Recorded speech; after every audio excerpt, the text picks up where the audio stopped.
Greetings and welcome to the Industrial Lens Podcast. Here we examine cutting-edge insider knowledge on industrial equipment, strategy, and trends so that you can thrive and stay ahead of any challenges, seen or unseen. Now, let's get industrial. Good morning. Welcome to the Industrial Lens Podcast. My name is Eric Hassan, and my normal partner in crime, Joseph Leiden, had to do donuts with dads, so he will not be here today. But in lieu, we do have Caster Connections Director of Marketing, Jeremy King, on with us today. Good morning, JK. Good morning. Sorry to disappoint everybody. As usual. So today we have a very interesting topic. We are going to be discussing development branch for the state of Ohio called One Columbus, and then we're going to get into the specifics of the new Intel manufacturing facility that landed and will be coming to northeastern Columbus, which will be a game changer for the state. So it's a fascinating subject, and this morning we have the pleasure of speaking with Miss Deborah Scherer. She's the Managing Director of Global Trade Investment for One Columbus. Deb works to identify foreign-owned companies with interest to expand in the U.S. and helps them evaluate the advantages of why Columbus versus everywhere else is the place to be. And she was instrumental in getting the Intel plant here with her team. So good morning, Deb. How are you today? I'm well. How are you? Thanks for Good morning. Thanks for coming on today. We are very well. It's a glorious day here in Columbus, Ohio. If you don't mind, Deb, give us a little background on who Deb is, and then we can get rolling. Yeah. So first of all, Eric, Jeremy, thanks for having me on this morning. It's a pleasure to be with you and have the opportunity to talk about not only Intel, but a lot of other things that are going on in the region and just thoughts about Columbus in general. Again, Deb Scherer, Managing Director for Global Trade and Investment at One Columbus. Have been involved in economic development now for about 17 years of my career. Spent the first 10 years of my career in manufacturing and helping a company build out their international distribution network around the world. Very cool. What company was that, if you don't mind us asking? It's a company named Telesis Technologies. They make marking equipment, so laser markers and dot peen markers that are used in everything from putting identification numbers on lipstick tubes to transmissions. So, and everything in between. The name's familiar. Yeah, so if you were in the manufacturing world, how did you transition to, getting into your position at One Columbus? So I had to stop in between. I had worked quite often with the state of Ohio's development department. They had a division that was focused on helping Ohio companies export outside the U.S. and had worked with them quite often. An opportunity came available to be the assistant director, helping to run that division, and I made the transition from the private sector to the state at that time. Awesome. And then was with the state for 5 years, focused on that, ultimately became director of the division. And then when Columbus 2020, so now One Columbus, came along, had the opportunity to join the team here and have been here now for nearly 12 years. Yeah, that's incredible. I was reading on your site, it started as Columbus 2020, right? Is that back in 2007, I think, if I remember correctly? We kicked off our 10-year goal starting in 2010. Okay. But really the impetus of the organization started to form in the 2008-2009 time period. Got you. Very good. Would you mind explaining, catalyst behind getting Columbus 2020, now One Columbus, what the idea was behind that, the initial goals, and then, kind of what, you and your team have evolved basically into? It's a fascinating story. Yeah. So we,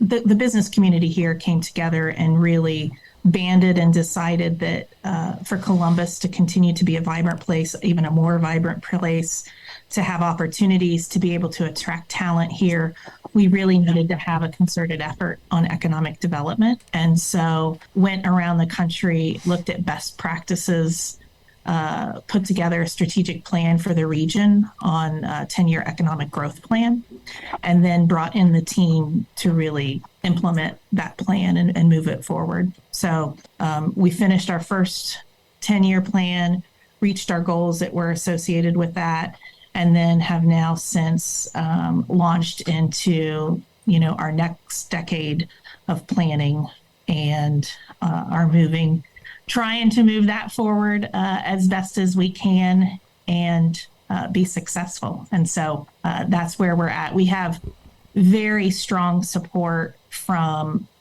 our private sector entities that are here, but we also, the many cities, counties that are involved are very strong partners of ours, along with Jobs Ohio. So we are a Jobs Ohio network partner, and we help them really execute economic development for our 11-county region.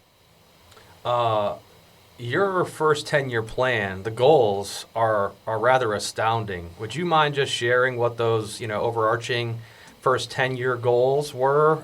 And you exceeded them, which is very impressive. And then, what are the overarching goals for the next 10? Yep, sure. So for the first 10 years, we had a goal of creating 150,000 net new jobs, to secure $8 billion in capital investment, and to increase per capita income by 30%. And we were able to achieve all of those goals within the 10-year period.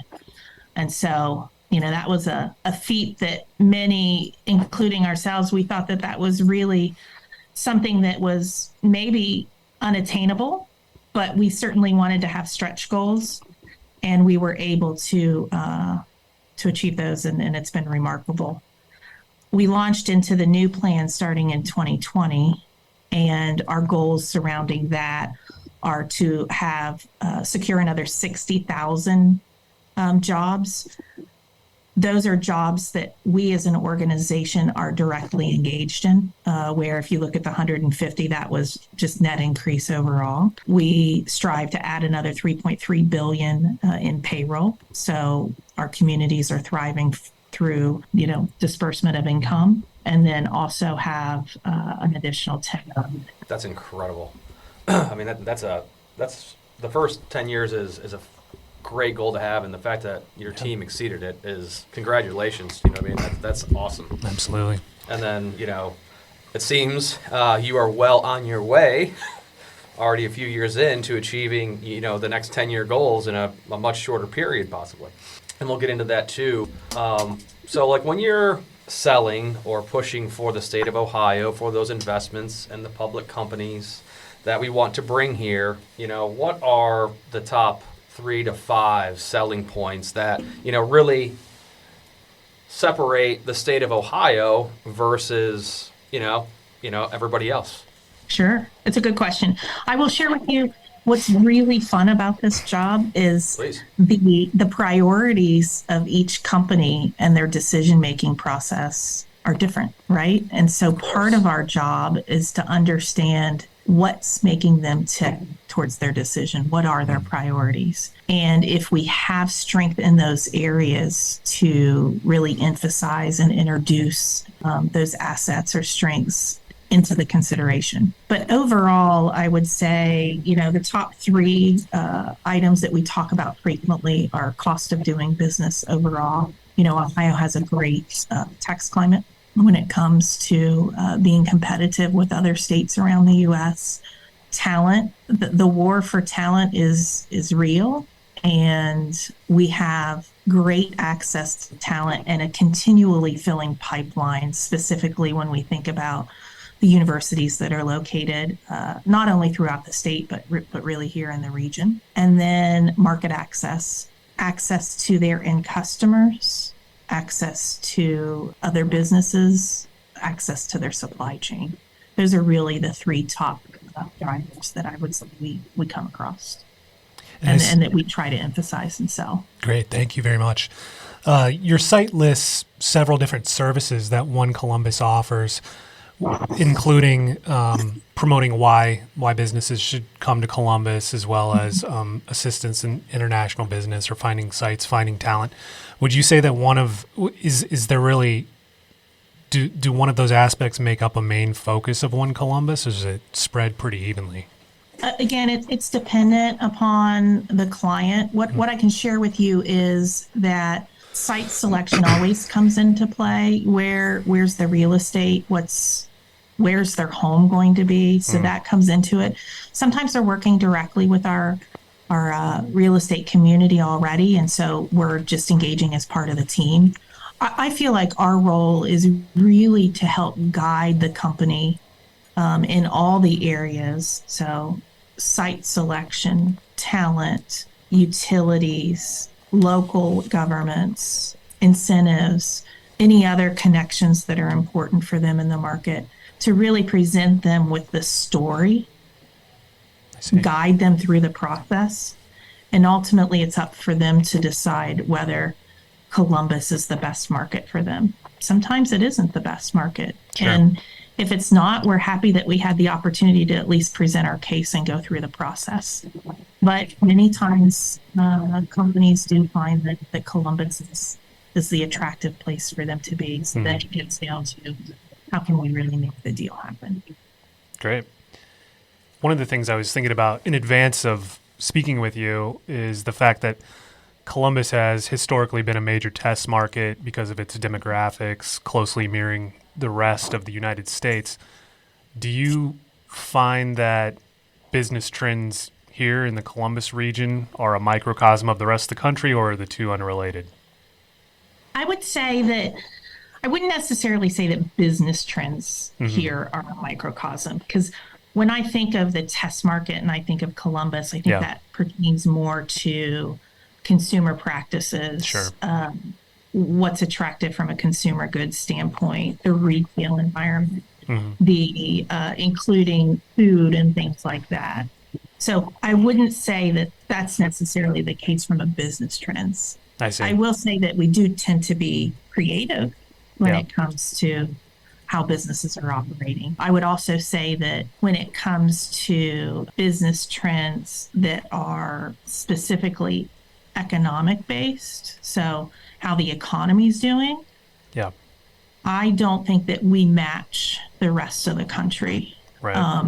Because our economy is so diverse here, where not one industry holds no more than 17% of employment from an industry sector standpoint, we don't see the drastic ups and downs that many other markets might see if they're only, if they're predominantly one or two industries. So from an economic base, I would say no, we don't see it.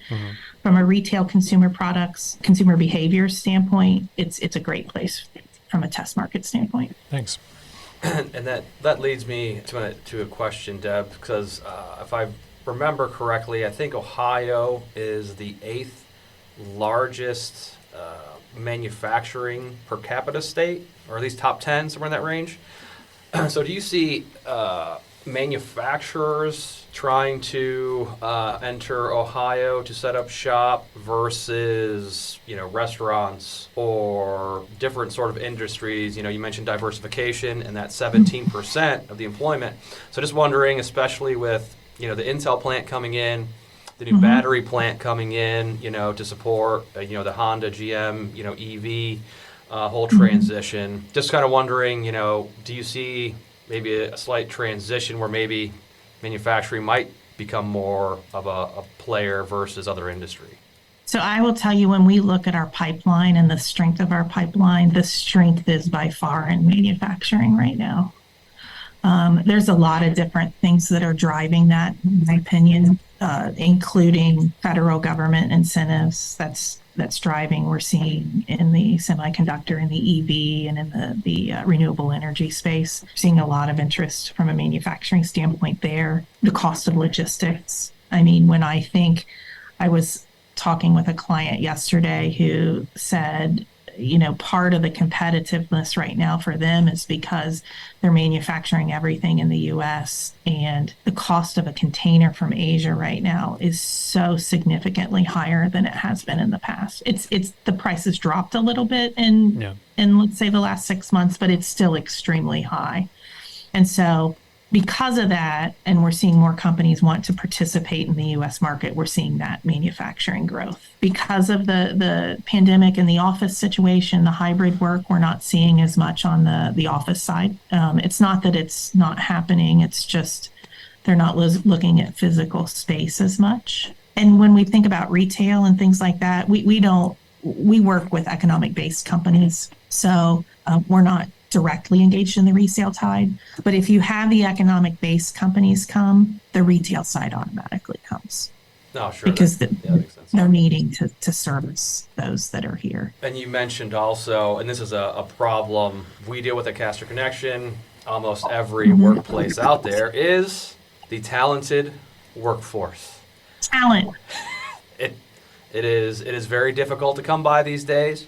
So from companies looking to come to Ohio, we have a tremendous amount of universities that can help provide that talent. But does One Columbus help facilitate, the partnerships with, Purdue or Michigan State, from a pure engineering standpoint, looking at the manufacturing, can you kind of explain or just help us understand how that partnership may work? So if I'm looking to come to Columbus, where am I going to find my team? Yeah, that's a good question. First, I will say, I said this earlier, but I'll repeat it, that the war for talent is real, right? So real. Everybody is striving to get the best talent. When it comes to higher education talent, engineering, things like that, we do see ourselves as not just having that strength here in Central Ohio, but really, let's say within 200 miles, there's a significant amount of schools that have top-ranked engineering programs, Purdue being one of them, as you indicated. So we will band together when appropriate. We take different strategies with different clients, again, based on what their needs are and what they're trying to attract. If we have contacts, we'll engage and make the introductions. But I think one of the most powerful programs that Ohio has really launched, Jobs Ohio has launched in the last several years, is their talent acquisition services program. And that's a program that is customized to a company's needs. So if they're coming in and let's say they're needing to hire 1,000 people, Jobs Ohio will work with that client directly along with the talent team that we have here in Columbus on what's the right approach for them. How should the recruitment take place? Where should we be focused on recruitment? Is it something that can be handled here internally? Is it something that we have to cast the net much wider and look nationwide for certain people because they need very specific skills?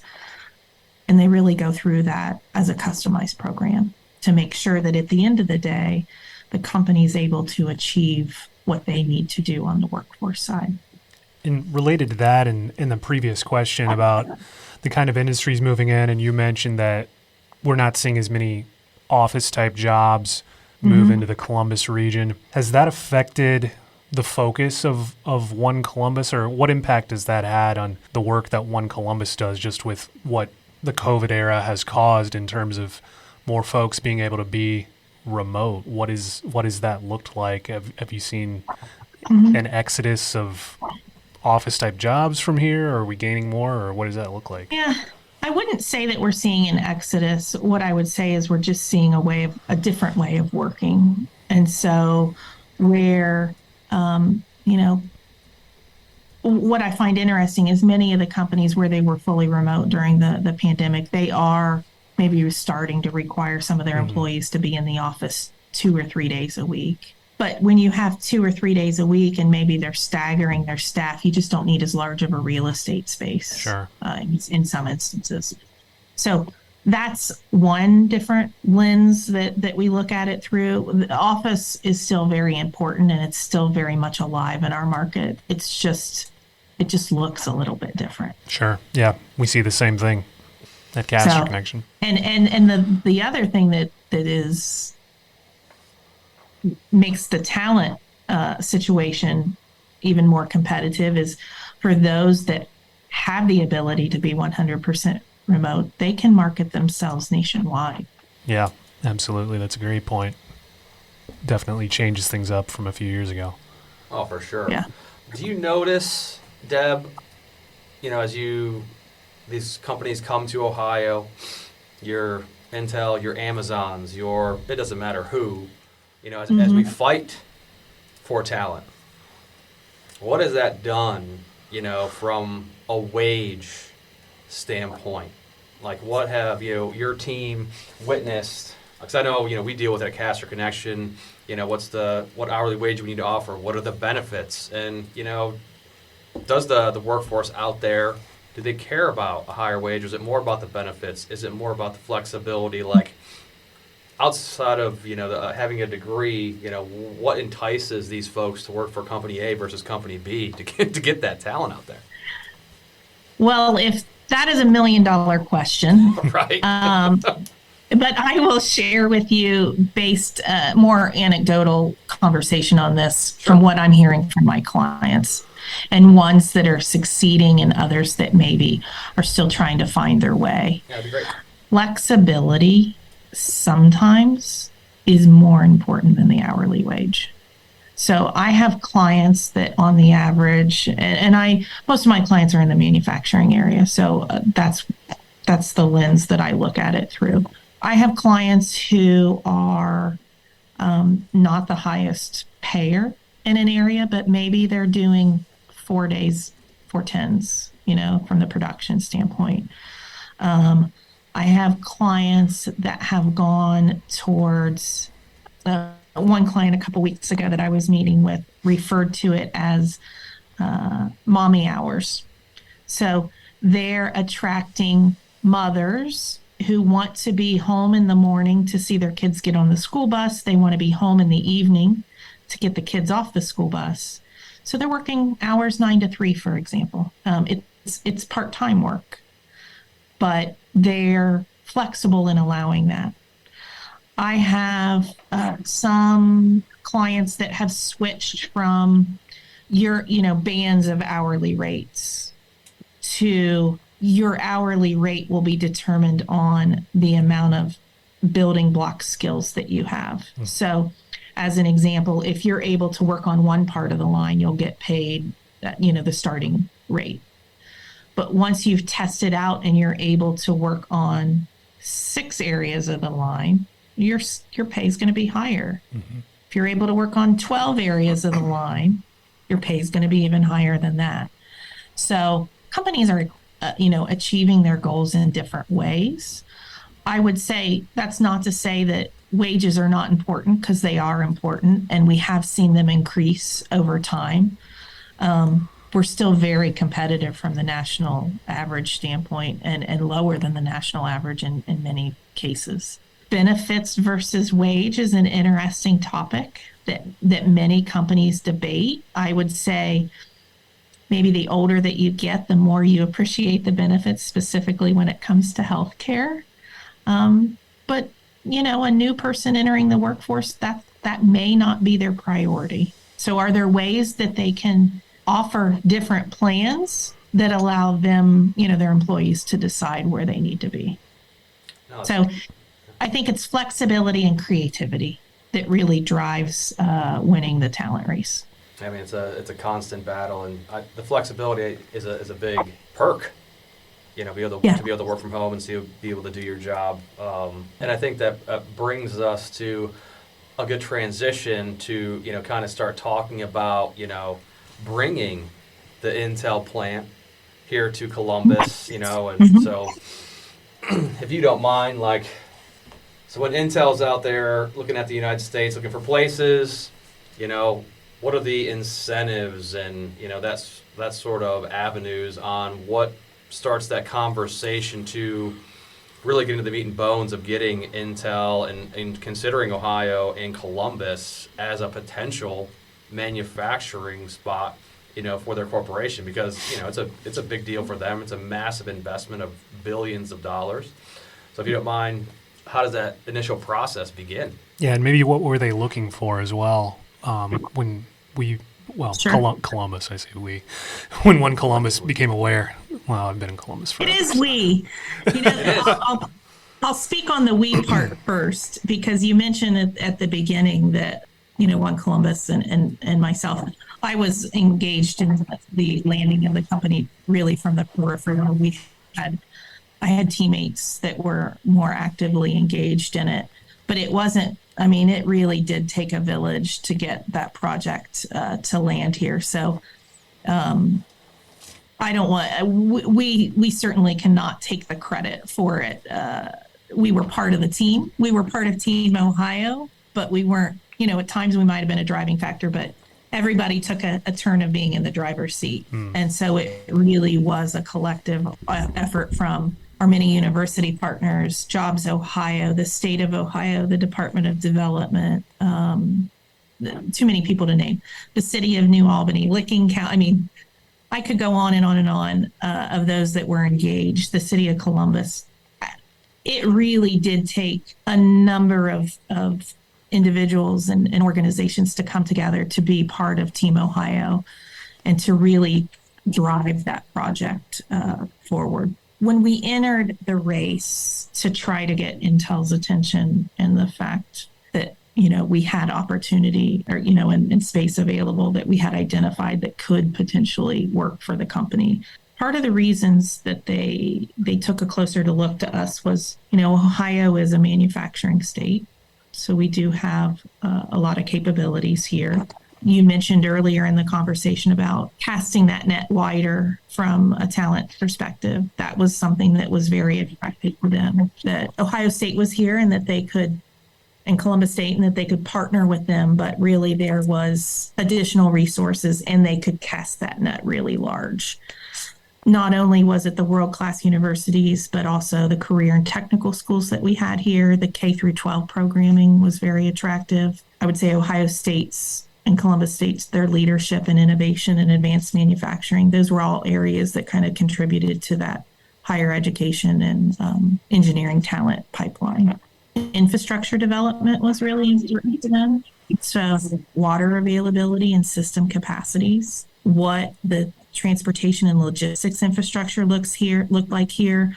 I talked earlier about market access and the ability to have your suppliers close by and also the ability to reach your clients. That was important. The fact that we had foreign-owned companies as part of our ecosystem here. Many of the suppliers that are involved in the supply chain are international, and many will have to put facilities in this market. And the fact that we had that infrastructure already here and we're familiar with it. Rickenbacker was obviously an important asset to have from an air cargo standpoint and the ability to get product in and out.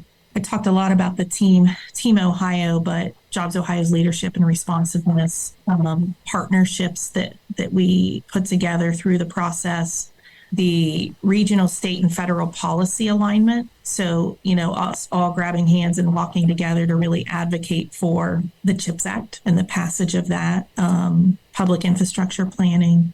So there were just lots of areas that I think were very attracted to them as after we started building the relationship and things that really kind of played out along the relationship and ultimately the win.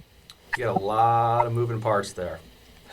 A lot of moving parts. And there still are a lot of moving parts as we continue to, for their facility to start to go upwards. Yeah, there's a lot of questions floating around in my head. With the supplier ecosystem, so you mentioned some of that some firms are going to have to move here. There already are some here. But do you have expectations for what that growth might look like in terms of jobs that are moving to the Licking County, New Albany area where Intel will be located with this semiconductor manufacturing facility? I can't say in the number of jobs because in some cases, some of those suppliers are looking at doing more than just servicing Intel. I see. Out of their local facility. So it really depends. I would say there are dozens of tier one or what is referred to as fellow travelers that will need to be in close proximity to the facility. But in addition to that, there are over 160 existing Ohio suppliers that are in the supply chain. So while the facility itself may be located in the Columbus area, the New Albany area, there will be opportunity for increased demand and growth throughout the state through that network that's already here. And then the potential for, let's say, tier 2, tier 3 suppliers that would also evaluate the market for entry. Okay. And to provide context, because I don't know if we mentioned this yet, but the Intel plant is a $20 billion state-of-the-art semiconductor chip facility that will be the correct me if I'm wrong, Deb, the largest semiconductor manufacturing or semiconductor chip facility in the United States. Is that correct? So phase 1 is 2 fabs. They have the intention to potentially go to a phase 2 and phase 3. Ultimately, the company has indicated that they would like to see, that the site has the potential to be the largest facility in the U.S. when it's fully built out. Okay. And I would imagine that there have been discussions as well, even in the consideration of what this could mean for the United States and North America as the largest factory of its kind. Is that something that One Columbus has been involved in, what the benefit could be to the United States as a whole? Because I think that's something that we're interested in as well for our broader listeners that maybe aren't from Central Ohio. Just what could this mean for the United States or North America as a whole? Yeah, so the first phase is 2 fabs, $20 billion. The company has indicated that the investment could be upwards of $100 billion once it's potentially all built out with the available land that's available there. So I would say that, going into this project, only 12% of chips were made in the United States. And so when we think about that and we think about our competitiveness, our national security, things like that, having more onshore production of chips is critically important. I mean, that's partially why the federal government was behind the CHIPS Act and trying to get more production in the U.S. So I think this is really just the tip of the iceberg. It's certainly, Ohio is playing a big part in it through the Intel project.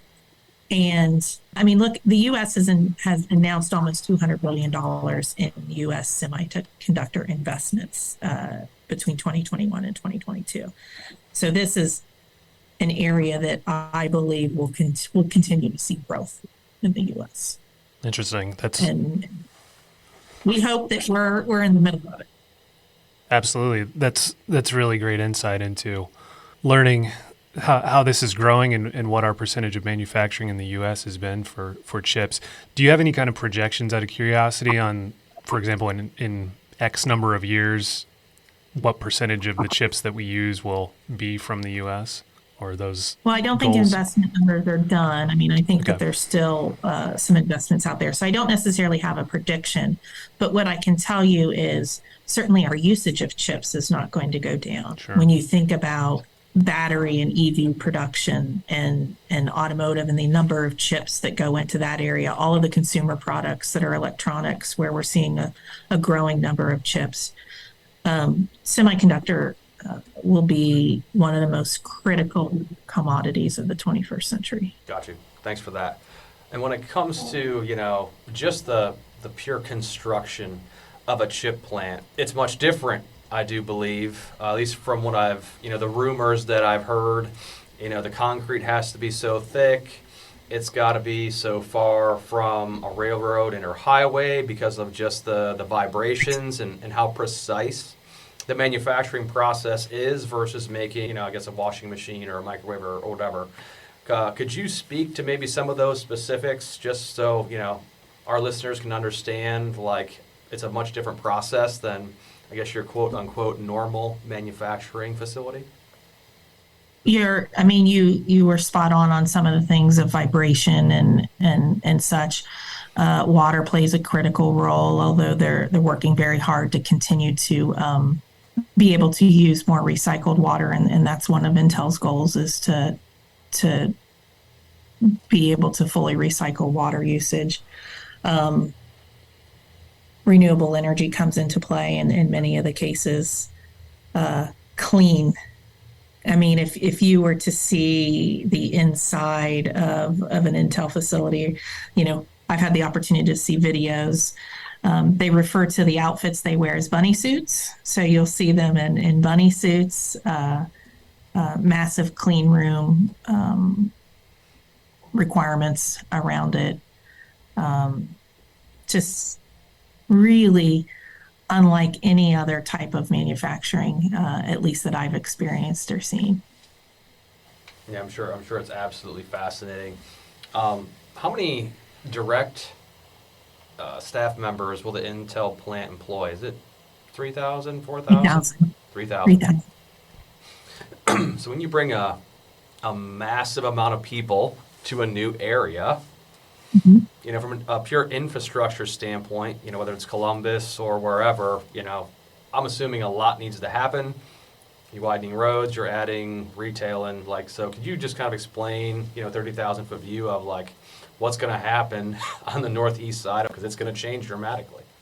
Yeah, so there will be certainly road infrastructure that's improved or new to the area. So, if you were to look on a map and see where the facility's going, you would see that at least on the perimeter of the facility or the outline, those are 2-lane country roads. Mm-hmm. And so there will certainly be massive infrastructure that's put in place for that. But, as we spoke earlier, in addition to Intel and then the supplier base, so there will be a supplier park that's adjacent that will have options, different sized options for the various suppliers that need to be in very close proximity. In addition to those two things, we'll see hotel development, we'll see restaurant development, entertainment. So all of that area really has a master plan on how that's going to be laid out.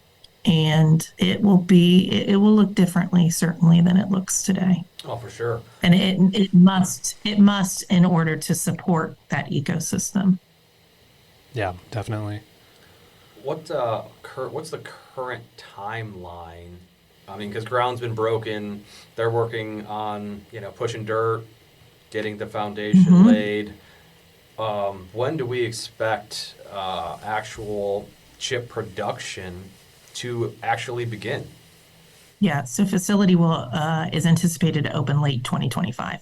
Okay, yeah, because it's a pretty, at least from what I've read, pretty crazy process to actually get up and running, just due to all the variables involved. Well, and not only the variables from their construction alone and the supply, but also the supply chain that needs to be here. It really needs to be harmonious in the way that they're all moving forward together. So by that pilot, when they first start piloting product off the line, there are lots of pieces that will have needed to be put in place prior to that. Oh, sure. Do we foresee, with the investment in new chip plants, are there any discrepancies, or will there be competition for specific minerals that like an EV battery manufacturer might be going after the same sort of thing from a pure supply chain standpoint? Are those same sort of quote-unquote ingredients used, or are they different, if you know that answer? I don't know the answer specifically on the inputs, but what I can share with you is I work a significant amount in the auto and the electric vehicle industry. And what's been really interesting as I worked with that industry is the complementary aspects of it to the semiconductor industry. Mm-hmm.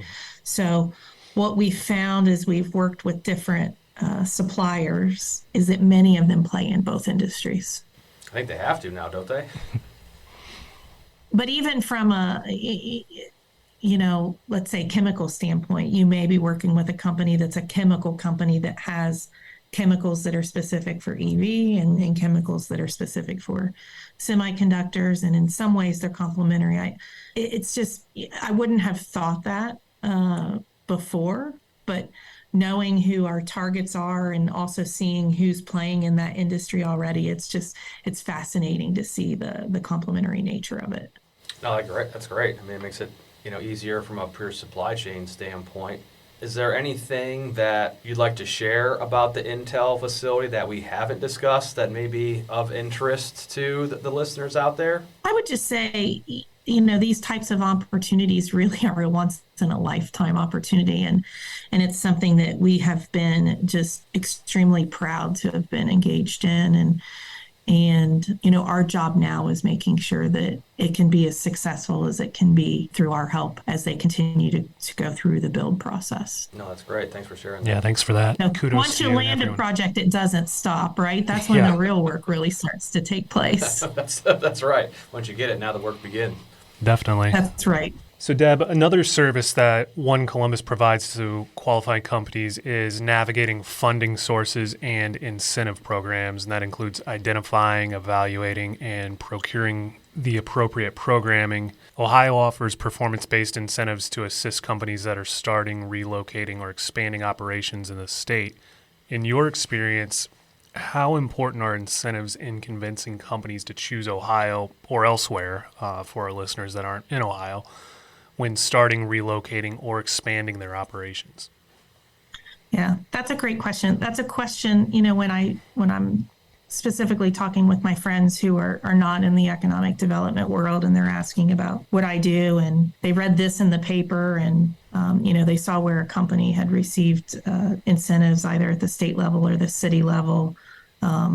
What was that, and how did it work? And is that the first question you get asked when you're working with a company? I would say that incentives play an important role in projects, right? If you're not offering incentives, you're likely going to be out of the game, at least at the end. But I would also say that incentives are not the end all be all. So I'll share with you a story of a company that I recently worked with. I was working with a manufacturing company, and this would have been their first facility in the United States. And it came down to two different locations. It came down to Columbus and another city in the Midwest. And at the end of the day, when they came to us and they said, "Okay, you're the winner. We choose you." And we had been negotiating, and Sure. they said, and we knew what the other location was offering from an incentive package. We knew that the dollars on the table were not the same. The other location actually had a higher incentive package. And so I had a conversation, and I asked, why? What made you choose us over the other location? And they said, you didn't have the best building. You didn't have the highest incentive package, but we felt that there was just something really special happening in the Columbus area. The environment, the ecosystem here, the collaboration that we had with the university, the other partners that we brought to the table. They said, we just had the feeling that at the end of the day, after the project was announced, you would still be walking side by side with us. Awesome. If we had problems, if we had opportunities, we would be a collective team, because through the process, you approach the project as a collective team. And so while incentives were important, we wouldn't have won the project if we didn't have incentives on the table, and they were fairly close in a number. That was not the ultimate deciding factor in that situation. So I oftentimes, when I'm working with clients, specifically international clients, who really maybe this is their first entry into the market and they don't have a lot of experience in site selection, incentives are important. It shouldn't be the only deciding factor, because it could be that another location offers you a much larger incentive package from a dollar standpoint, but they're charging taxes that they have to then rebate back to you or give back to you. So in Ohio's case, in many times, we're not charging those taxes to start. So when you're evaluating, make sure that you're looking at apples to apples as best as you can. And then it's equally as important, once the incentives are gone, what's the business cost? Yeah. Because they do go away at some point. And so it's important not only to evaluate it from a standpoint of what's that initial outlay, but what's the ongoing cost going to be when they go away. That's great insight. Thanks for that. Really interesting about all of the points to consider. I'm sure this is very beneficial for folks in this space to hear from you. And from my perspective, it gives me hope that, people still buy from people. Yeah. Like, they trusted you. Yeah. You know what I mean? Like, from a sales perspective, because, that's what I do too. I mean, I have clients that come back to me. I've had international clients who relocated here, first time outside of their home countries. I become sometimes their lifeline. I mean, I have had clients call me and say, I don't know what laundry detergent to buy. I'm standing in the store and there's 50 choices. What do I do? I've had clients say, I've never owned a car. How do I pump gas? So when you think about the relationships that you really develop, and it's I would say it's much stronger from the international side because many of them, it's their first time being in the market. You really become friends, lifelong friends in some cases, and really the person they turn to when they just don't know where to go. No, that's great. It's encouraging for me to hear. I mean, I think that's great. And, for those listeners out there, considering possibly investing in domestic manufacturing here in the States, what, from your perspective and, understanding current market and your current, pipeline, what are the three industries that seem to be most interested in domestic manufacturing and possibly even Ohio? Yeah, I would say when I look at our pipeline, the top three that we see is semiconductor. That's obviously because Intel has driven a lot of that. The supply chain is now evaluating, and that's where a good percentage of that comes from. But we're also seeing interest from folks in the industry that are not necessarily directly related to Intel. So that's encouraging as well. We're seeing a lot of projects and interest in the electric vehicle market. So everything from charging stations to battery recycling and everything in between. That's been extremely strong throughout 2022. It started really kicking off in 2021. Strong through 2022, and I see it continuing to be strong through 2023. And then for Columbus specifically, we have started to gain some notoriety around cell and gene therapy in the life sciences area. And so we're seeing interest there as well. And I would say those are the three, when we look at a percentage standpoint, the top three in our pipeline currently. Fascinating. It sounds like we'll be able to have plenty to talk about in the future. If you don't mind, would you give us your website in case folks out there want to learn more about One Columbus, Deb, Sure. Your team, what you have to offer, if you don't mind throwing that out there for the listeners out there today? Sure. Our website is columbusregion.com, and you will be able to learn more about the region. We also have our team website identified on there. So feel free to reach out to anybody that's part of the team if you have further interest, and we'll be happy to chat with you to see how we might be able to help. That is awesome. And I got to give a shout out to Amy Harmon, who helped make this happen, and for her dealing with me, pestering her to get this set up. So thank you, Amy. Thank you, Deb. This was awesome. Yeah, thank you very much, Appreciate the time, the information, and then hopefully in the near future, you and or one of your teammates will be on to talk about the next topic that's going on in Ohio. Thanks for everyone. Eric, it's been a real pleasure to be with you today. Trust me, it was all of our pleasure. That is for sure. Absolutely. JK, any last words? Nothing other than thank you very much, and kudos to you and your team for all that you've done for reaching your goals over the last 10 years and involvement in the projects we've been talking about today. Thanks very much, Deb. Look forward to hopefully talking to you again in the future. Yep. Absolutely. Thanks, Deb. Thanks, JK. And thanks to everyone out there. This is the Industrial Lens. This is Eric Hassan signing off, and we will see you next time. Thank you. Thanks.